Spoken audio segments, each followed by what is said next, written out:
team touted highly. He's the open 4-star. What have you seen from him, and where do things kind of sit at that second, third level? Yeah, I think the one thing that I think has taken place over the last 5 or 6 years. I got the position in 16.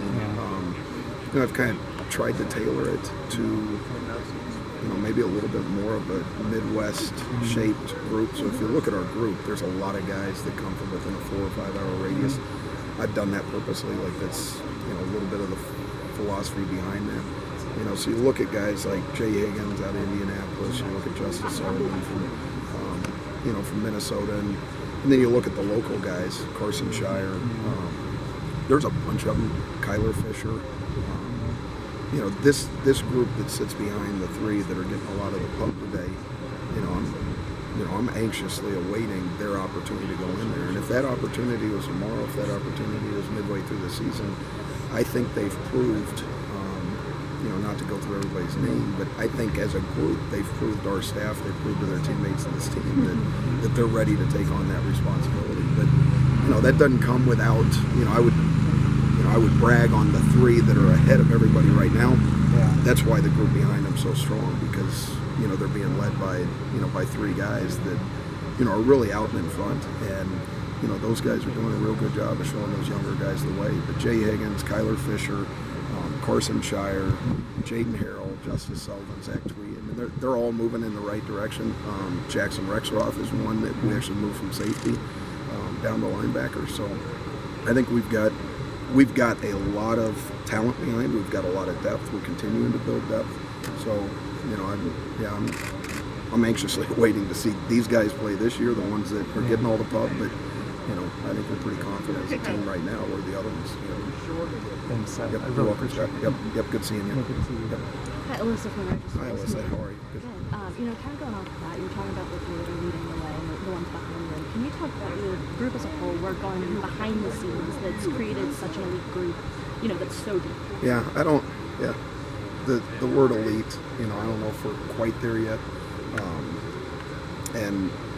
But it is, the guys that are out in front are really doing a good job, not only leading that linebacker room, but also leading our defense.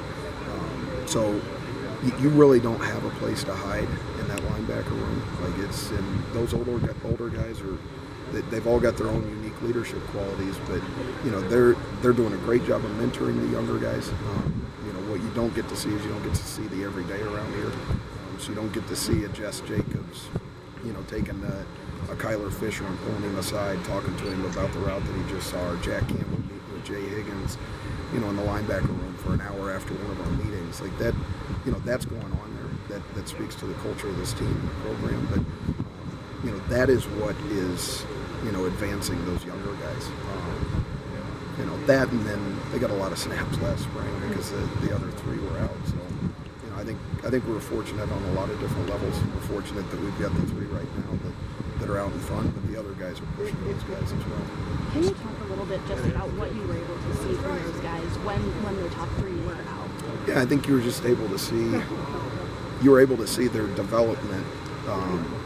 The fruits of their labor, so to speak. Like you don't always get to see that because they're going to go out there with the twos, they're going to go out there with the threes.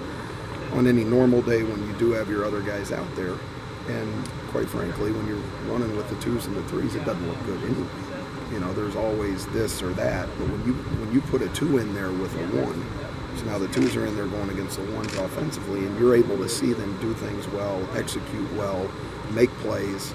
Then that obviously makes you a believer, and they had that opportunity in the spring to go out there and do that. So it's been kind of crazy to watch the lack of turnover just from the linebacker room. Seems like you guys have had the same guys for a while. Yep. Does that really help you in terms of spring and fall camp? Do you get a start more advanced than you would typically if you're trying to breed in younger guys? You do.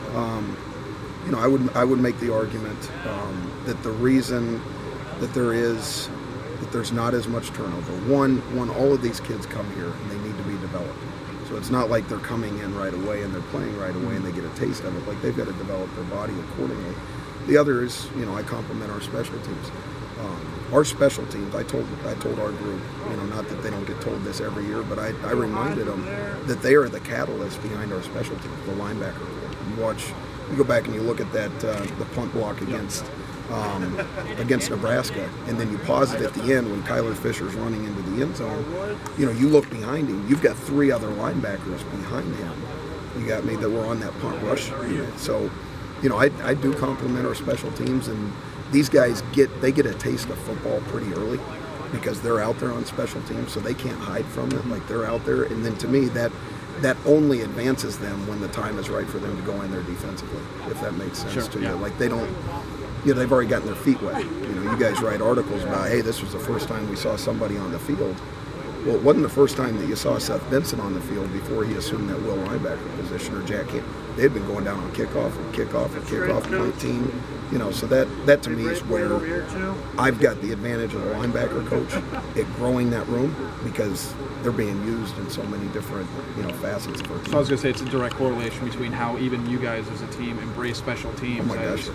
Obviously it was amazing watching on film last year. Yeah, but it's, again, I guess I'm a little bit selfish in saying this, but I do believe that room is the catalyst behind what we do special teams-wise. Like, you've got a lot of guys on there. Logan Klimp's a great example. Like, Logan doesn't get enough credit. Logan was a 4-phase special teamer last year. Did an excellent job, but never stood out. Like, never was like, oh, wow. You got me? But you go back and you look at his production over the course of the year, you're like, wow. This guy was out there. He was taking significant reps for us. He was doing a real good job. But that's a young man that's sitting in the linebacker room that's playing a huge role for us on special teams, not only on the field, but also his leadership off the field. But Jack Campbell, Jess Jacobs, and Seth Benson are the ones getting the pub linebacker was. So